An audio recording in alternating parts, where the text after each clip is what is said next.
जो जो sexual involvement, जो सेक्स ऑफेंस है, उससे ज्यादा डॉक्टर कुशवाहा, उससे क्या ये उससे अधिक खतरनाक है ये जो कोलैबोरेशन था, इस तरह के प्रवृत्ति के व्यक्ति का जो कोलैबोरेशन था। सर अभी मैं कुछ देर पहले मैंने डार्विन और हर्बर्ट स्पेंसर की बात की, सर्वाइवल ऑफ द फिटेस्ट, तो उनकी फिलॉसफी को ये लोग आगे बढ़ा रहे हैं। और रॉकफेलर का ही मैंने जिक्र किया है कुछ देर पहले एक कार्यक्रम में, कि वो तो हर्बर्ट स्पेंसर के फिलॉसफी को आगे बढ़ा रहा है और कह रहा है कि भैया एक बड़े गुलाब को अगर फूलना है तो छोटे गुलाब को मार देना है। तो ये तो उसके फिलॉसफी को बढ़ा रहा है। तो ये सेक्स ऑफेंडर के से ज्यादा खतरनाक ये कोलैबोरेशन है बिल गेट्स और एप्स्टीन जैसे लोगों का। क्या पता आइलैंड पर ट्रायल हो रहा हो, क्लिनिकल ट्रायल भी चल रहा हो। अनम्यूट कीजिए डॉक्टर साहब कुशवाहा, डॉक्टर कुशवाहा जी। हाँ बोलिए, जी बोलिए डॉक्टर साहब जी। सबसे पहले तो ये जो एप्स्टीन फाइल्स आया है, तो जो पुराना हम लोगों का कहना था कि हर चीज का एक जो नेटवर्क है, उस नेटवर्क का एक तरह से खुलासा, यानी कि नेटवर्क के सेंटर में एक ही चीज होती है, एक होता है पैसा और दूसरा होता है पावर, और पैसे से आने वाली पावर या पावर से आने वाला पैसा, ये पूरा गेम है। तो इसमें वो लोग जिनके पास पैसा है या जो पावरफुल जगह पर बैठे हैं, वो लोग ही कंट्रोल कर रहे हैं कि दुनिया कैसे चलेगी, दुनिया में किसको रहने का हक है, किसको रहने का हक नहीं है। तो आपने सुना होगा बहुत पहले से ये लोग कहते आ रहे हैं, we are too many people, हम दुनिया में बहुत लोग हो गए। तो ये कहने का मतलब है कि जब बहुत लोग हो गए तो खत्म तो करना पड़ेगा कुछ लोगों को। अब खत्म कैसे करेंगे? बिल गेट्स साहब का बहुत पहले का वीडियो है जो उन्होंने बोला था, we will make vaccines and this vaccine will help us control the population. अब वो किस तरह से करना चाहते हैं ये वैक्सीन, कोविड वैक्सीन की बात कर रहे थे या किसी और वैक्सीन की बात कर रहे थे, ये तो हम देख रहे हैं। Excess death rate skyrocket कर रहा है अक्रॉस द वर्ल्ड, एंड आने वाले टाइम में इट इज गोइंग टू, आपने देखा ही है, death rates across the world have region.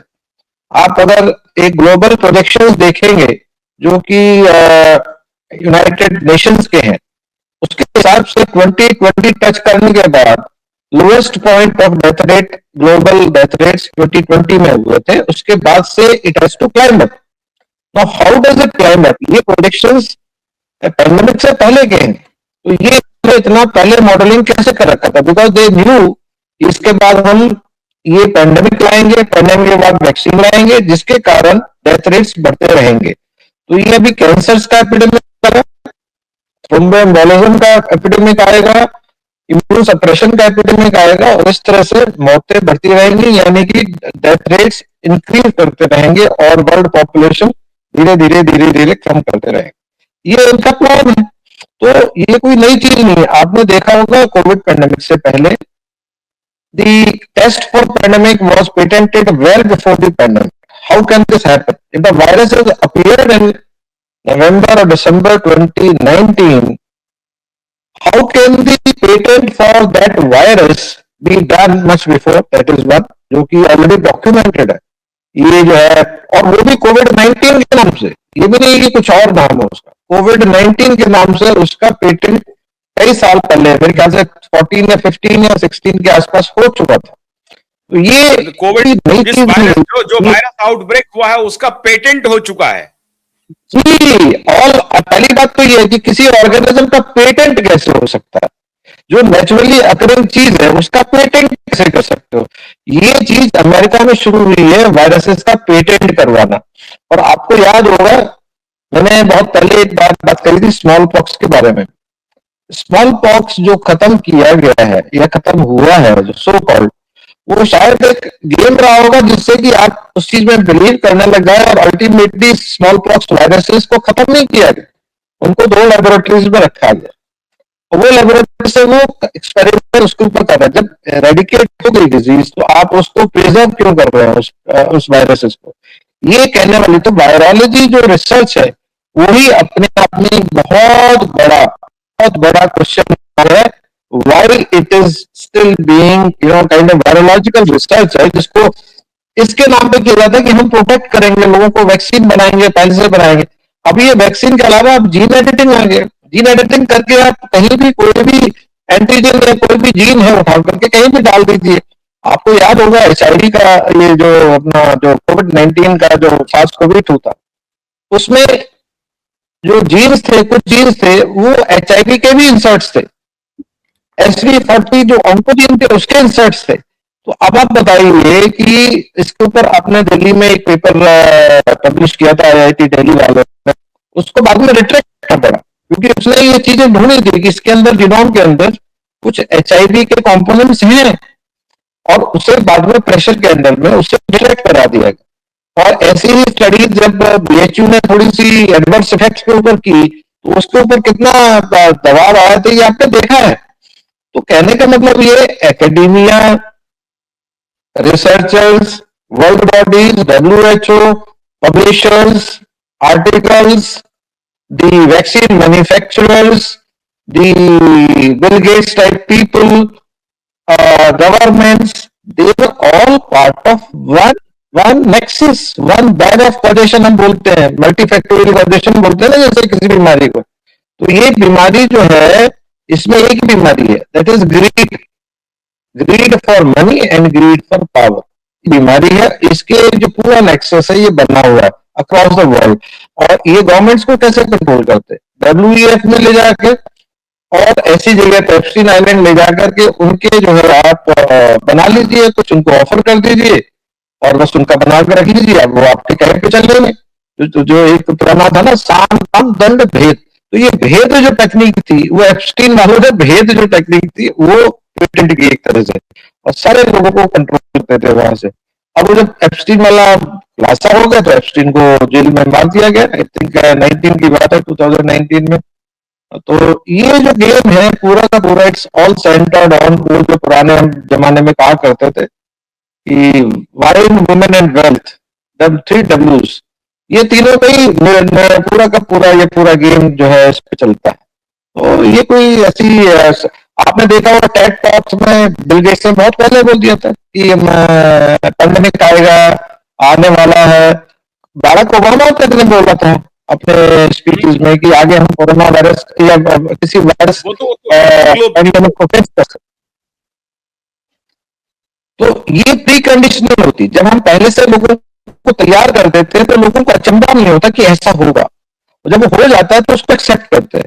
तो प्री कंडीशनिंग करते हैं, प्री कंडीशनिंग करके उसके बाद जब वो सामने आ जाता है तो लोग फिर भयभीत हो जाते हैं, उसको आप अपना गेम बना लेते हैं। It's like a video game being played on the masses. तो इसको ट्रांसफॉर्मेशन साइकोसिस नाम से जाना जाता है, जिसमें कि सारे लोग फिर उसी एक ढंग से ही बिहेव करते हैं और वो पूरी तरह से एक हिप्नोसिस में आ जाते हैं।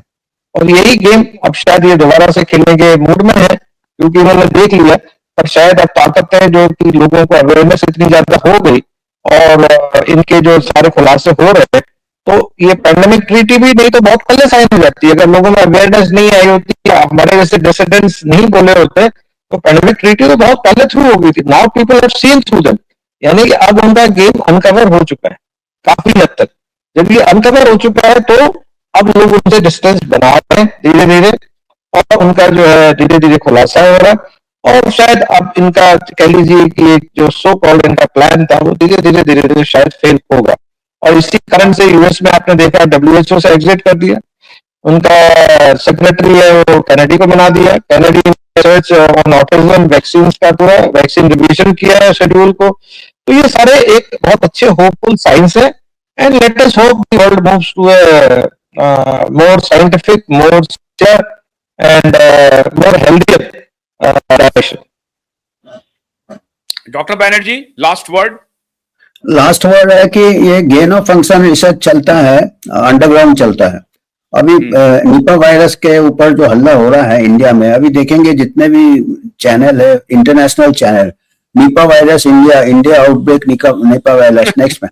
तो ये क्या है कि आज से 5 साल 2020 को जब कोविड चल रहा था, एक प्राइवेट लैब था, सोचिए Manipal institute of virology south में, वो उसको CDC फंडिंग कर रहा था on work on Nipah virus research वो लैब में कर रहे थे CDC के कोलैबोरेशन में, और गवर्नमेंट ऑफ इंडिया को मालूम नहीं था। और वो फंडिंग दे रहे थे प्राइवेट लैब को, और बाईपास किया था फॉरेन करेंसी रेगुलेटरी एक्ट है, जितने भी फॉरेन फंडिंग है वो ministry of health, ministry of home ministry से आना चाहिए, वो बाईपास करके, और जब गवर्नमेंट को पता चला उन्होंने ये रिसर्च बंद करवाया। और वो जो निपा वायरस है वो ग्रेड 4 वायरस है रिस्क का, और जो प्राइवेट लैब है उनके पास फैसिलिटीज BSL 2 तक ही था, BSL 4 लैब चाहिए। तो एक इल इक्विप्ड लैब में ये निपा वायरस रिसर्च कर रहे थे CDC कोलैबोरेशन में। देखिएगा हमारे साइंटिस्ट को कहीं आइलैंड ले जाना नहीं पड़ता, उनको थोड़ा फंड देना पड़ता और वो CDC के और WHO के ट्यून में डांस करते हैं, उनके लिए इतना ही एंटरटेनमेंट काफी है। और डेस्परेशन है क्योंकि पब्लिश करना, कैरियर एडवांस करना, और इसके ऊपर जांच नहीं हुआ, इसके ऊपर पार्लियामेंट्री जांच होना चाहिए, because this is dangerous research.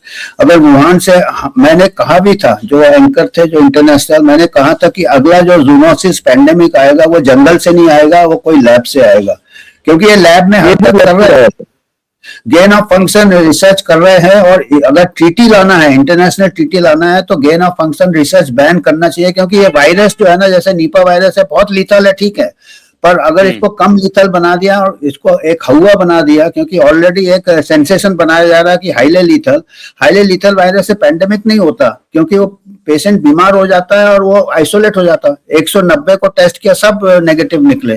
तो इसको गेन ऑफ फंक्शन लैब में मॉडिफाई करे, जैसे कोरोना वायरस को हल्का बनाया, तो ये एक डेंजर है जो कि गवर्नमेंट को सीरियसली लेना चाहिए। कुछ बात आप कुछ कहना चाहते हैं? प्रधानमंत्री देखेंगे और हमको लगता है कि वो कुछ ना कुछ निर्णय लेंगे। हाँ, बोलिए।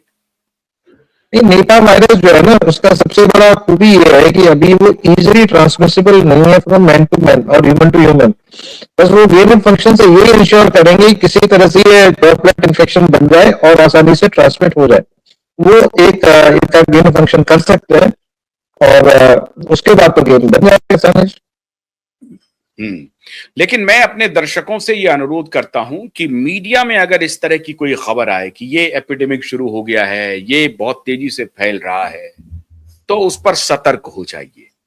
सतर्क हो करके अपने आंख कान नाक को खोल करके आप ध्यान से इस तरह के अवैज्ञानिक बातों को वैज्ञानिक बता करके जो उड़ाया जाएगा, खासतौर से मीडिया के द्वारा, उस पर ध्यान नहीं देना है। आप वैज्ञानिक नजरिए से अगर किसी चीज को देखना समझना है, WHO के पैरेलल एक ऑर्गेनाइजेशन अपने ही देश में बना है। उस ऑर्गेनाइजेशन का नाम है universal health organisation, WHO। WHO के वेबसाइट पे जाकर के uho.org.in uho.org.in इस वेबसाइट पे आप जाएंगे, आपको बहुत सारी साइंटिफिक जानकारी मिलेगी। नंबर 1। नंबर 2, WHO कोई सरकारी संगठन नहीं है। WHO एक प्राइवेट बॉडी है। उसके प्राइवेट डोनर में सबसे बड़े डोनर हैं बिल गेट्स। वही नियंत्रित करता है सब कुछ को, पॉलिसीज को, और फिर वो अलग अलग सरकारों के हेल्थ मिनिस्ट्रीज से मिल करके उसको कुछ फायदा पहुंचा करके उसके साथ कोलैबोरेट करके इस तरह की ठगाई का बहुत बड़ा धंधा चला रहा है पूरी दुनिया में। अमेरिका WHO से निकल चुका है, और इसीलिए हमसे यह गलती हो गई कि हम लोगों ने ट्रंप का साथ छोड़ दिया। लेकिन अब दोबारा ट्रंप के साथ हमारी दोस्ती हो गई है। हम उम्मीद करते हैं कि प्रधानमंत्री मोदी जी WHO की कारगुजारी पर नजर रखेंगे और उसको बाहर का रास्ता दिखाएंगे। अच्छी बात यह है कि इस बार के बजट में उन्होंने आयुर्वेद के लिए 3 एम्स की घोषणा की है, तो बहुत तारीफ करते हैं हम लोग। लेकिन साथ ही साथ थोड़ा सा ध्यान अब खोल करके रखिए, और इस सारे कार्यक्रम को अगर जो आप देख रहे हैं हमारे दर्शक, वो देखें और इसका शेयर भी करें, इसको शेयर भी करें। बहुत बहुत शुक्रिया डॉक्टर अमिताभ बैनर्जी और डॉक्टर अरविंद कुशवाहा। अब जो एप्स्टीन और बिल गेट्स का खुलासा हो गया है, जनता सब जान गई है पूरी दुनिया में। पिछली महामारी का राज पता चल गया है। वो आउटबर्स्ट था नेचुरल या प्रायोजित था, अब आपके मस्तिष्क पर हम ये छोड़ रहे हैं। आप इवैल्यूएट कीजिए, इसके बारे में और तहकीकात कीजिए। uho.org.in पर जाइए, सब कुछ आपको मिलेगा। बहुत बहुत शुक्रिया। नमस्कार।